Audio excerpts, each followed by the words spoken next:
because you could be one of the best salespeople on the planet stepping into a BDO position and start picking up the phone. But if you don't know that SBA SOP, if you don't know how to structure deals, then you're going to fall flat on your face. You guys, I gotta hand it to Chris Hackney. It's no secret that my daughter Josephine's birthday party is the networking event of the summer, right? We got amazing turnout. Sterling was here. His son Pierce was hanging out. We're all going through it, having a great time. And all of a sudden I get a knock on the door. I open the door slowly, and out my window, I can see an actual horse in my driveway. Courtesy of the president himself, Christopher Hackney. He is the MVP of Josephine's third birthday party.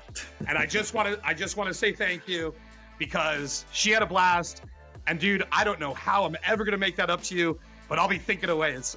You owe me a pony for my own. Josephine got a pony, and all I got was this crappy T-shirt. Like, what? Whoa, what's that shirt you're wearing? Can you stand up a bit? Emily, you already have a stallion. What are you talking about? Yeah, you're already a stallion. Good one. Wow. Hey everyone, welcome back to the BDO Show, a podcast for passionate BDOs wanting to level up their game with advice and stories from battle-tested BDOs. I'm your co-host, Emily Detour, and I'm here with my fellow co-hosts, Alan Peterson, Chris Hackney, Sterling Birdsong, and Ryan Kroge. Before we go ahead and start, we always want to remind you to hit the like and subscribe button, and go ahead and send us your topics and suggestions over to the BDO Show at artofsba.com. BDOs. Have you ever had a borrower bring in like a brother-in-law to do their life insurance? Doesn't end well, does it? We've all been there. When you require life insurance on your SBA loan, it's critical that you bring in a company that specializes in getting these policies in place for the SBA loans. The last thing you want is for life insurance to be the holdup.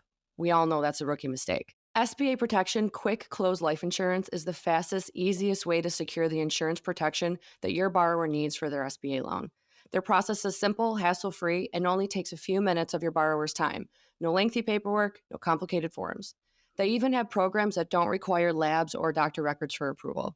And best of all, you will have the collateral assignment back in less than 24 hours. It's a no-brainer. Go to sbaprotection.com for more information, or email Adam Bergen at adam@sbaprotection.com. All right, everybody. We are going to be talking about building your marketing strategy. I will say one marketing strategy is Chris sent me this T-shirt that says "Bay" on it, and it worked. What does it say? We're married. I don't know if the camera can quite see that. It's all of Can you you stand looking. up? I want to see all those we shots. can't see it. Oh, he's in a helicopter. He's That is so carrying amazing. He's holding carrying a a goat. goat. He's literally holding a goat right here. Holding a goat. Holding a goat. The Yeah, side little baby profile. goat. Hit him with the side profile, front. Because you got to know you're not just handsome just from one side, left, Yes. right, front. Well, why don't we kick off your marketing strategy? Let's specifically talk to new BDOs who are trying their hardest. They're, maybe LinkedIn isn't working, or maybe it is, or maybe we can give them some advice and outside advice from like just LinkedIn. And Chris, why don't you kick it off? Yeah, marketing strategy. I'll be honest. I did it when I started my career. I don't do it as much these days because you get to a point where you've got deals flowing in. I think that all applies to all of us here. But when you're starting out, the first thing, it seems simple, write it down. What is my bank? What types of deals does my bank actually want? And then focus on that. And then who are the people that can bring those deals to me? And then you develop your plan around that. And then you want to break that plan down into like a timeline, 30, 60, 90 days, and then revisit that plan. Don't just make a plan for the full year and never revisit it. Don't just make a plan for the sake of making a plan. I see that a lot too, where you spend New Year's Day or the first week in January writing out a plan. You're like, oh, this is great. And then it goes in a drawer or sits on your desktop and you never really look at it again. So very simple advice would be, one, it's not a plan if it's not written down, because it's very hard to remember who you want to contact, what types of deals does your bank want to do. And then two, like put stages and measured time increments into that plan. And three, make sure you're referencing that plan as frequently as possible and as often as possible. Don't just make it and forget it. Alan, you're good at marketing. Did you ever have to put a plan together when you're starting out? Yeah, in the very beginning, when I started, I put together an action plan that was like a 30-day what I was going to do. And it was part of my gaining employment, right? They wanted to know, what are you going to do in 30, 60, 90? And, that's hard to say. It's really hard, in my opinion, to sort of forecast 60 and 90. That's all wishful thinking. But that in those first 30 days, if your plan is to figure out exactly what kind of deals your bank wants to do, you find that out by talking to other BDOs at your shop. You'd find that out by talking to your credit managers. You talk that through with just the people on your team, your tribe, right? Identify that. Once you figure what that is, then your go to market is to go find those deals, right?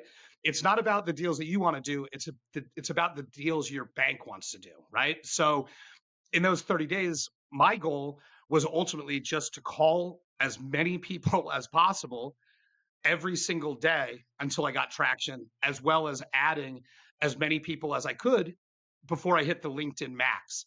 And I still do some of that stuff. I think that for me, if I'm not as busy as I'd like to be, I like to make sure that I do that early in the morning before I actually open my email, is when I kind of address marketing activities. Who's somebody that I see out there that I really want their business, or I know they're crushing it and they're not working with my institution yet? How do I get in front of them? How can I say something compelling to make them want to work with me? And how do I make sure that they understand the types of deals I do and the types of deals I don't do? And, if you do that with your 30-day, your 60-day can include things like get an accepted term sheet back, pre-screen a few deals by credit, making sure that these are the right kind of opportunities. And then by 90, it should be, shepherding deals to closing, hopefully. Obviously, in your first 90, that's very ambitious, but it's definitely possible if you put in the work the first 30 days, just in my opinion. Yeah, those first 30 days, and I always want to reference when Sterling joined our bank. I can't think of greater execution of first 30 days being here, but nonstop on the phone. It was kind of a repeated script. Hey, Sterling, you know me, you don't, but I'm here at Bay First. Here's what we do. And it was sun up to sundown, right? Because our offices were next to each other at the time. He wasn't really trying to focus on getting live deals in. He was just saying, hey, I was at this bank. Now I'm over here. Here's the type of deals we do. How can we work together? Tell them a little bit about the bank. On to the next call. So really in that first 30 days, I know we all preach like getting loans closed, big pipelines, production. But that first 30 days should be about outbound outreach, just touching as many people as possible and letting them know I am new here, or I am new in this space, or I'm new at this bank, and here's what we do, right? And make some little rapport and connection and move on to the next call. Because if you're trying to talk about deals and introduce yourself, you're going to not waste time. You're going to lose time and not make as many touch points when you're starting out. So it's all about outreach to new people and letting them know where you're at. Yeah, somebody said this to me one time, and it kind of stuck with me. It's not about who you know; it's about who knows you.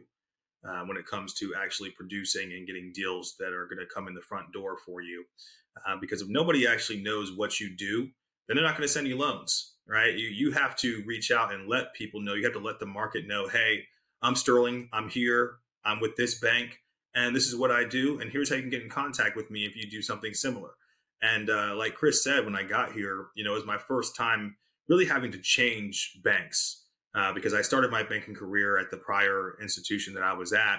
And so when I came over here, there's always that concern of like, man, is anyone going to know that I actually switched banks? And obviously you put it up on LinkedIn and things of that nature. But, the first thing I did was I just started calling everybody that I knew, everybody who I had already met, who was in banking at that time. I just said, hey, everybody needs to know that I'm no longer at that bank and that I'm over here. And like Chris said, I wasn't necessarily trying to hard sell and say, hey, send me your deal, send me your deal, send me your deal. I was just saying, hey, so-and-so, it's been a while since we last spoke. How's everything going? Are you all good? Awesome. Well, hey, I just want to let you know I'm not over there anymore. I'm over here. We're going to be going nationwide. Get a little bit more of an aggressive credit box than I had previously. If you have deals that fall within these parameters and this threshold, shoot them over to me. We'd love to talk to you. And by the way, I can incentivize you now, which we weren't really doing before.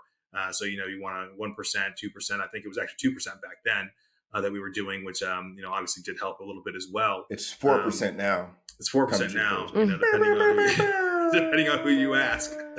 But no, I mean, that type of stuff, it's something you can't really replace, right? You have to reach out to people. And that's one thing I would tell anyone who wants to get into a sales role is that if you aren't somebody who wants to talk to people, who wants to reach out to people, who's comfortable with even talking to somebody who's maybe a lukewarm lead, then sales might just not be the best fit for you.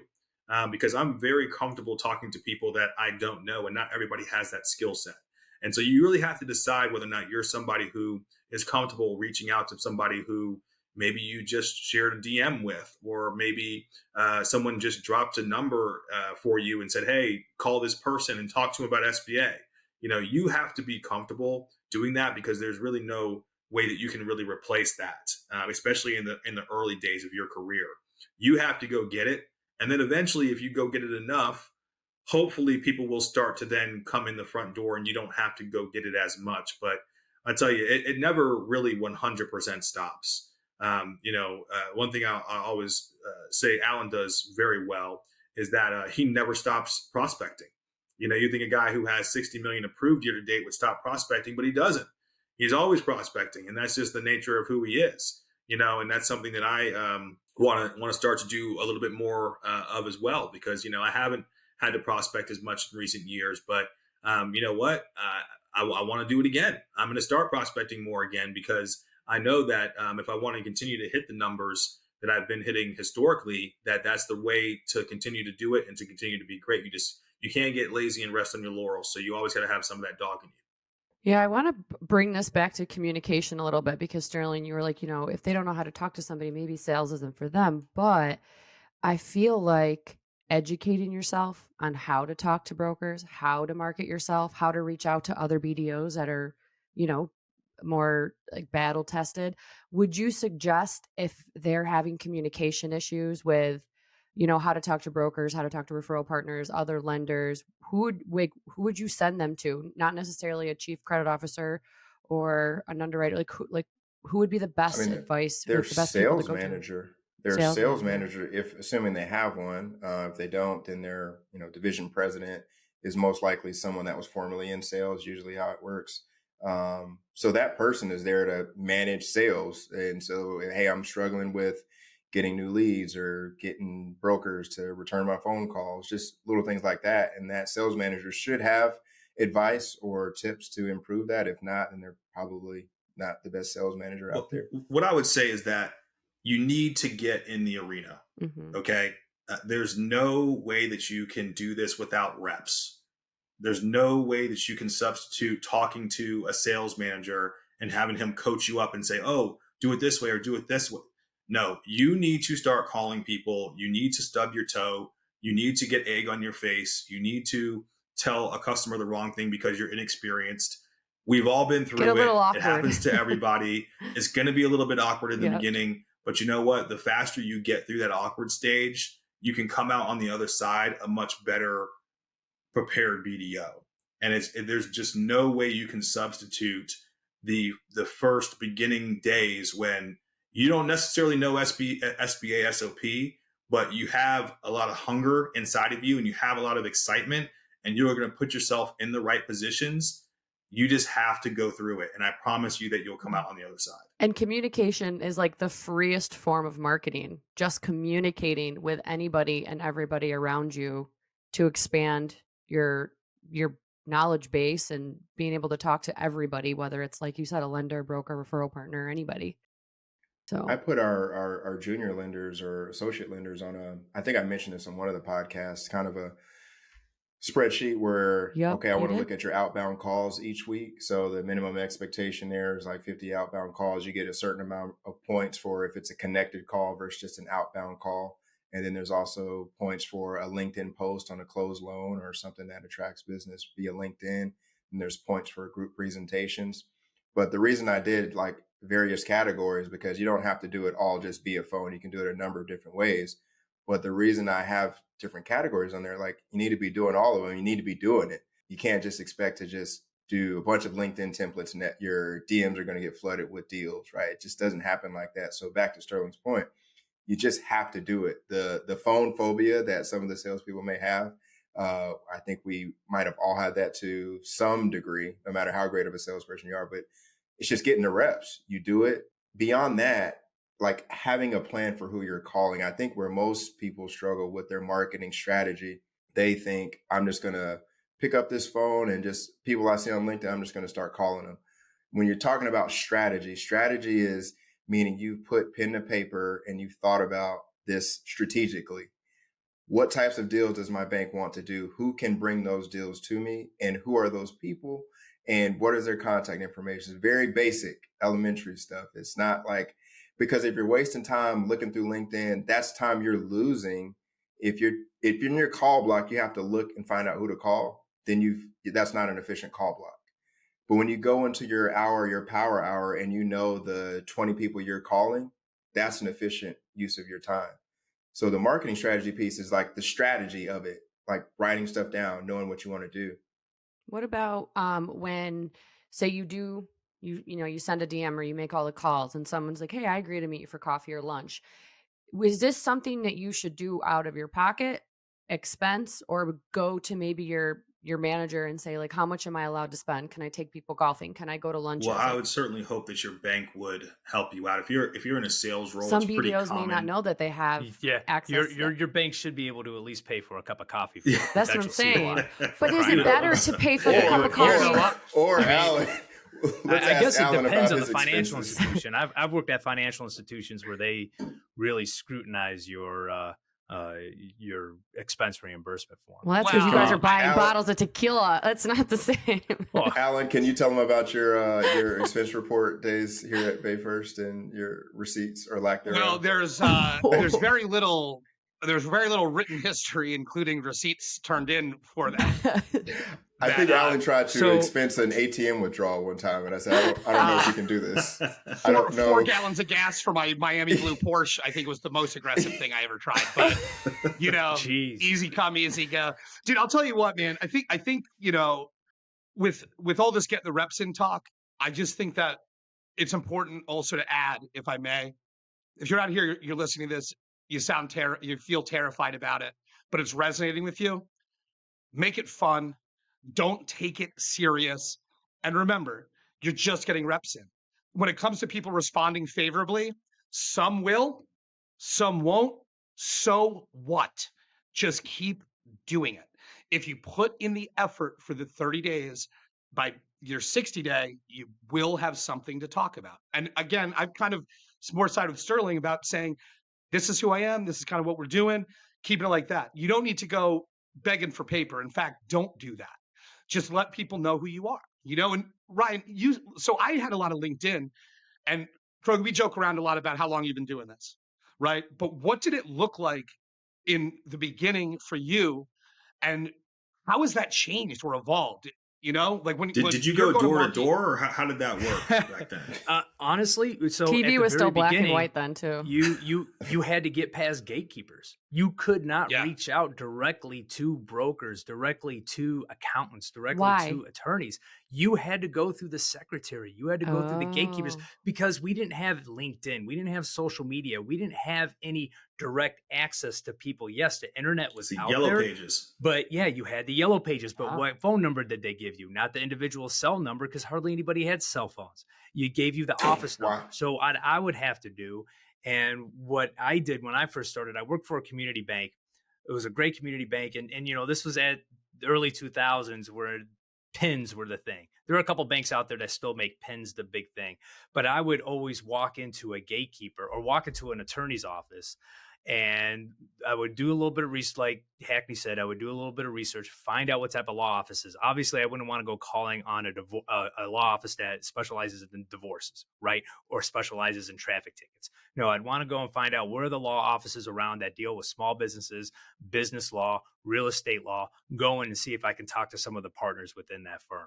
And I would start by walking in, finding out who the gatekeeper is. And the gatekeeper is the person that's going to sit between you and the actual individual that you want to talk to.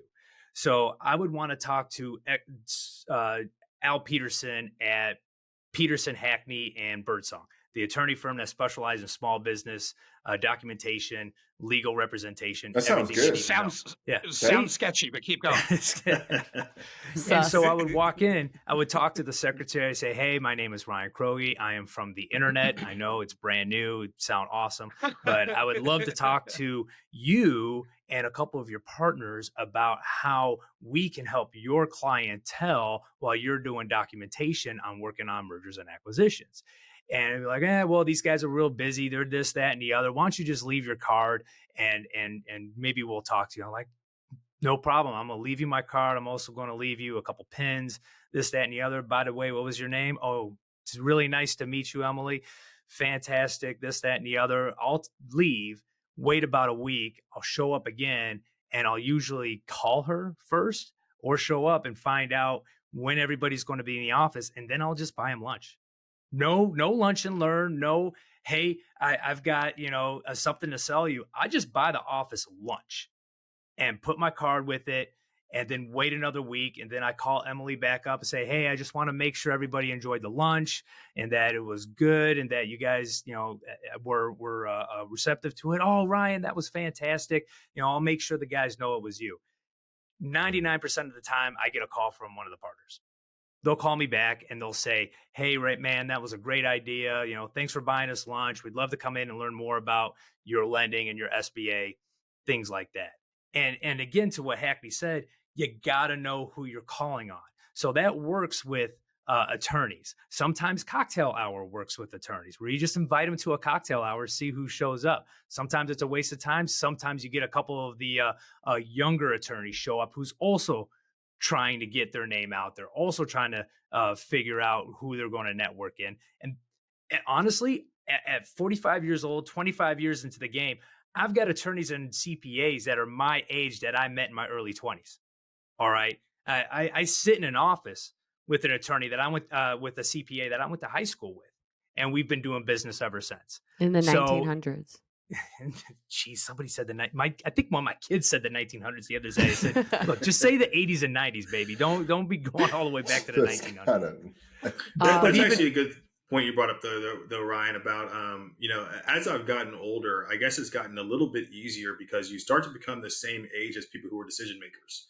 When you're 25, I started becoming a BDO. I was 26, right? And there wasn't a lot of people who were my age who were decision makers or owned businesses or really needed an SBA loan whatsoever. As I've gotten older, I'm 34 now. Chris is only a couple of years older than me, and he's the president of our entire division. There's a lot of people who are in my age demographic who own businesses, and people who I've had a relationship with that started back in those early days. They were 25, 26 years old as well. And now, we've gotten to a point where, I own my own businesses, they own their own businesses. And guess what? Businesses need loans, they need debt. And so it becomes easier. But the main point is that you have to plant those seeds. As long as you're always planting those seeds, you'll be able to reap what you sow later on. I used to work at a law firm, back to you, Ryan, and these real estate agents would come in because I worked for a closing attorney who did, house closings, and these guys would come in at like 1 and they'd be like, can I talk to la? And I'm like, at 3:00, if you come back with an Americano and 2 sugars, I know for a fact you'll be able to talk to him. And they're like, okay. Mm-hmm. And then they'd come back at 3 and they had the coffee and I'd walk in. I'd be like, hey, so-and-so from, this bank just brought you a coffee. And they'd be like, send them in. But hey, they'd come in empty handed or with no plan. Again, planning. I was like, so they would be like, what's their favorite dessert? I'm like, well, biscotti's down the street. They got like a mean tiramisu. Like everybody would come back and like ask for like, what do they like to eat or what do they like to drink? And I'm like, guys, this is too easy. That and food and drinks really works. Yeah, we still works. Still works. Going back, I had a junior BDO that was working for me at the time. And it was a mid-level CPA firm. It's big. It's a big CPA firm, but nothing like the big 4 or even, the big 8, right? So we would walk in there and we knew in order to get on, talk to the partners, which we've known the partners for a while, at least I had known the partners for a while, but in order to get in and speak to them right away, Emily, we would do the same thing. Mm-hmm. We knew that the 2 executive secretaries loved cookies from this bakery. down the street that we would stop by every single time. And we'd always make sure we did it after lunch because we'd want to make sure that they ate and would crave something sweet. Yep. And we'd pick up these cookies from the bakery, show up, set them down, chit chat with them for a while and say, oh, is Peter available? Is Thomas here? I just want to talk to him for a couple minutes. And they're like, oh, absolutely. Matter of fact, he's got nothing going on for the next 45 minutes. Why don't you go right on in, Ryan? I'm sure he'd be glad to see you. I had somebody bring me wine one time and I got them on the schedule because I was like, oh, you brought me wine? And I'm like, it wasn't even for the attorney. It was for me. It was like, oh, okay. These younger kids, they use the word, gatekeeping now. I didn't even know that was a phrase, but it brings to mind, you always have to be able to talk to the gatekeeper. You got to know who the gatekeeper is with every single center of influence. Some of these large broker firms now, being that we're national lenders, there are pockets of some really large business brokers that do phenomenally well in their area. They've got some of the top business brokers in the country there. They all have a gatekeeper. And you've got to know that gatekeeper, and you've got to know through conversations with that gatekeeper what's going to get you into the brokers, what's going to get you to talk directly to the brokers. And some of these gatekeepers, they want you to talk directly through them. And so you have to be able to use that communication effectively to the point where they're just going to want to pass you on. They're going to trust you enough to pass you directly on to the broker. I was just going to say with LinkedIn, like I know that this has happened to a couple of us where we get like these automated DMs and you can tell it's like just copy, paste, copy, paste, copy, paste. And I'm like, that is not authentic. It's not working. And we're all comparing notes and it doesn't really go far. And I know it's easy to copy paste, but to be authentic to somebody that you're trying to reach and you're trying to get their business, talk about maybe a recent post that they did or something specific to their lifestyle, because it's becoming like a glorified Facebook at this point. We're posting vacations and things that we're proud of and exciting times. Right. Like, don't just automate and plunging necklines.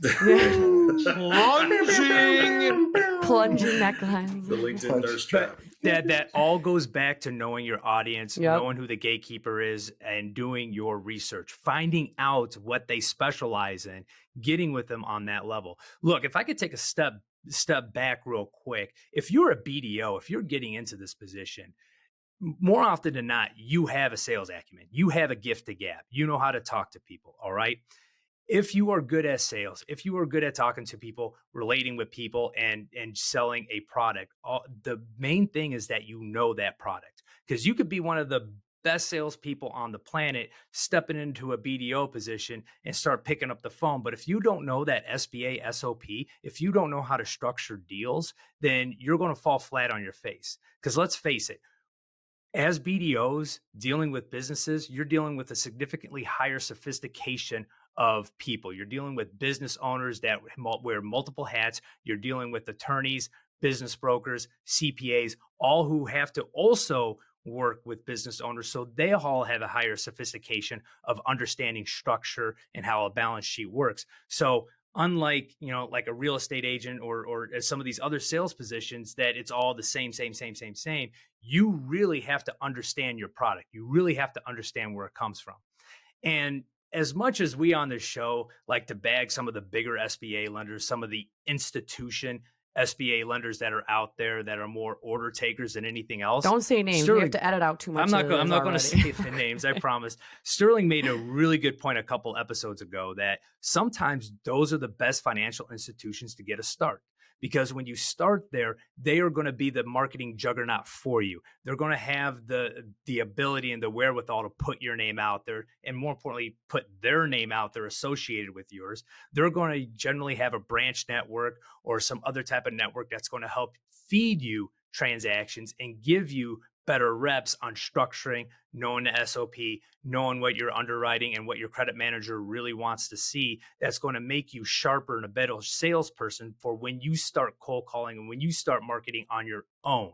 So having those reps, having that opportunity to work at one of these corporate places that pump out SBA loans left and right, the comp's going to be less.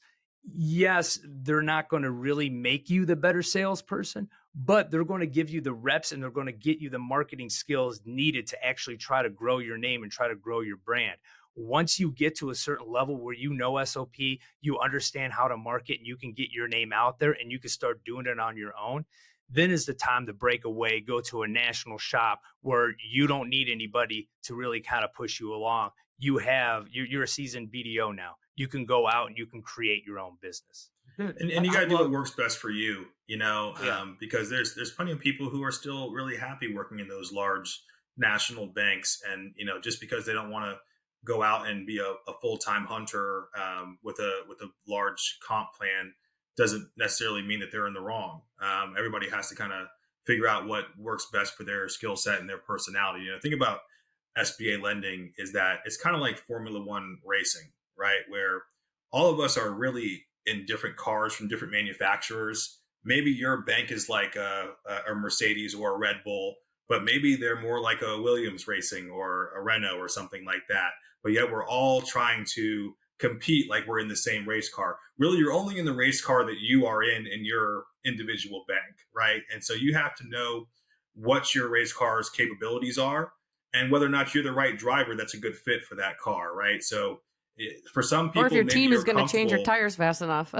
Like, right, Yeah. exactly. Heyo. Back room And is so huge. you have to Yeah. you have to know, if what's a good fit for you, and maybe it is staying at one of those larger institutions and being more of a quote unquote order taker, or maybe it is going being a hunter. Yeah, and you make a great point, Sterling. It's going to be whatever fits, what you want. But if you want to talk about on the show, if you want to be your own marketer, if you want to get out and do that, those institutions are phenomenal for being able to take their name and your name, making them synonymous, and get your name out there to kind of give you that little, leap into the marketing department to really kind of start your COIs and start your networking going. And then if you want to stay there, you like it, that's more your speed. God bless you. There's absolutely nothing wrong with that. If you want to kind of take it out to where you're on your own and you really want to push things, that's great too. There's pros and cons to both. I wouldn't discourage anybody from taking any type of position or working for any type of institution that fits what you're going to do, fits your sales type, and fits, more importantly, your comfort level. Yeah, and then Can we check that's with what I can do. we check with production quick? Did we hit all the points on the apology episode that we were supposed to? I think this is the apology tour for sure. But Why there's don't we, still, there's still the always phone those lines are lighting institutions. up. I would say, one thing I want to just bring up is it's not that hard of a gig, right? None of us have done a loan where the borrower didn't actually need it, right? They're buying a business or they needed the money from us. I think Sterling said it like he who holds the gold makes the rules or It's the something like that. golden rule. Yeah, the golden rule. So you're not selling a vacuum, no disrespect to selling a vacuum, but that's much harder, right? I already have a vacuum. Why am I buying a vacuum from you? So not only do I have to like you as a person, I got to like your product. And you got to all you're doing as a BDO, you're selling yourself and your knowledge base that's it, right? Because they need the financing from you. So don't ever forget that too. And don't get too consumed and too nervous about that. And then I want to go back to we're talking about marketing strategies. For those that are starting out, it's very important that you're scientific.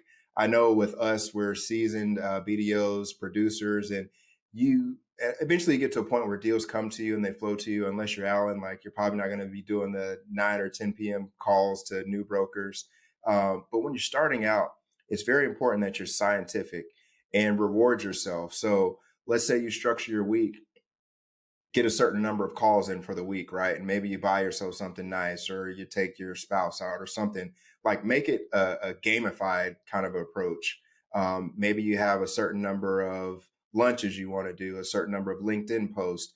You have to be very scientific when you're starting out. I think that's best. And over time, it'll just become, okay, I know this works. I know these LinkedIn posts don't work for me. That's not my style. It's not working. You cut it out from your marketing strategy. I'm more of a phone call type of person. And I know when I call brokers at 2 p.m. to 5 p.m., that's when people pick up the most. So I always look at, hey, here's how I exactly need to have my week.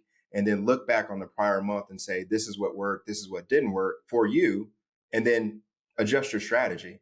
And then when you get to an Allen or Sterling or Ryan's level, it's more fluid. It's like, Sterling, I'm sure you're like, hey, I've worked with this broker 6 months ago. We closed the deal. We haven't in a while. Let me call him up and let's go to lunch.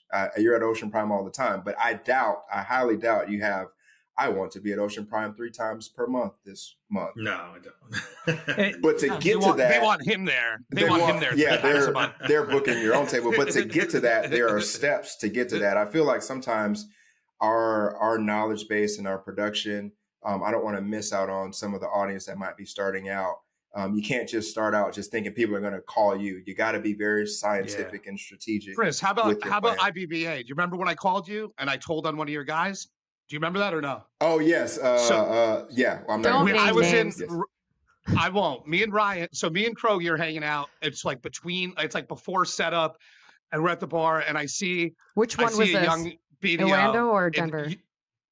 IBBA, the one that you skipped this year in Louisville, Kentucky. Louisville. So we were there, and there's this younger BDO that I love his style because the guy's out there banging. I'm not going to say his name, but let's just say he was in the stone zone, and ultimately I'm like, yo, Jake, like, come have a drink with me and Krogi. You know what I mean? Like, let's catch up. And he's doing this. The guy wouldn't stop prospecting to have a drink with me. And he's a friend of mine, right? And to be honest with you, it got me so fired up in a good way because I love seeing people out there grinding. I like seeing people out there really doing it. And maybe it's just because his style reminds me a little bit of mine in some ways. But to be honest with you, like, just seeing that effort is exciting to me because I know what the end result of that effort is, and it's life-changing. That's awesome. Oh, you were talking about telling on him in a good way, not a bad way. Oh, yeah, absolutely. Oh, I thought you said No, I said to Hackney and go, your guy won't even hang out with me. Oh, the only one other piece of advice that I would probably give a new BDO who's out there prospecting, when you do have a win, when you do get a new COI, you do well by them, you close a loan, and he really likes you, don't be afraid to ask for the business. Don't be afraid to ask for the business from them. But more importantly, what's worked for me when I was first starting out is don't be afraid to ask who else can benefit from your services. Because you'll be surprised at how many business brokers, how many attorneys, how many CPAs know other attorneys, CPAs at other firms that they're good friends with. They golf with every Friday. Look at us. We all work for different banks, but we're all still friends and we all still talk a lot. You'll be surprised when you're talking to a business attorney that you close a loan for and he's ecstatic. You say, hey, Mr. Attorney, we did a great job here. I'm starting out. I'm growing my network. Is there anybody that you could refer me to or that you think I should talk to that could benefit from our services? And I guarantee you, bam, they'll probably throw 2 numbers out to you. Dude, I had a guy that called me and he said, hey, Alan, you probably don't remember me, but my name is such and such. You were the lender when I sold my business 3 years ago, and now I'm a business broker. You're my first call because I remember how hard you worked on that deal to get a lease agreement waived, and we were able to make the deal happen, right? That's an example of you never know. Like you just said, Ryan, like I remember when I was done with that deal, your seller side broker, even if he didn't bring you the deal or she didn't bring you the deal, is still now a prospect of yours. The person that brought you the deal, if they did, obviously you want to retain that. The attorneys involved are all people that you should be reaching out to and getting your word out. Having someone who sold their business and remembered me from years ago, now that they're a business broker and they want to work with me and I'm doing the term sheet on their first ever deal, it was the highest compliment that I could have ever been paid. You know what I mean? But I never would have had that though unless I asked for the business and let people know who I was. So important that you follow up with people that you've worked with. I'm guilty of it myself. I used to, at the start of the year, I would reach back to everyone I close a loan with, phone call, card, gift, borrowers, and referral sources. I've gotten away from that, but that's key. I mean, you've already got people that are sending you deals and you've got a network that you're building up. Why not follow up with them and maintain rapport? You should only need to be introduced once. If you got to introduce yourself to someone twice and you've wasted that relationship. Yeah, you didn't make a very good impression. Right. We all know we should do a part 2 of this episode. Huh? We should do a part 2. We should do a part 2 of this episode. Yeah, I didn't even really get to go into my great networking stories and the ones that were disasters. I've got like a handful of when I was a young BDO trying to go and get behind. Dude, I've got then let's do it. ones. Let's do it next week. Next week we'll talk about We'll talk Oh, about all man. the funny stories and all the Oh, crap I got you some guys messed up It's a, on. a It'll be fun. networking episode. We'll call Yeah. it the networking episode. Yeah, All that'd be a right. good Yeah, one. I have some blunders too, man. Oh, I'm dude. excited to. All right. Well, everybody tune in next week for part 2 because we are cooking on this subject right now. It's so much fun. So, all right. Well, everybody tune in next week. We're going to apparently have a part 2, which will be easy for us because we love to talk about this. So go ahead and share this episode with your friends, like, subscribe, and we will see you next week.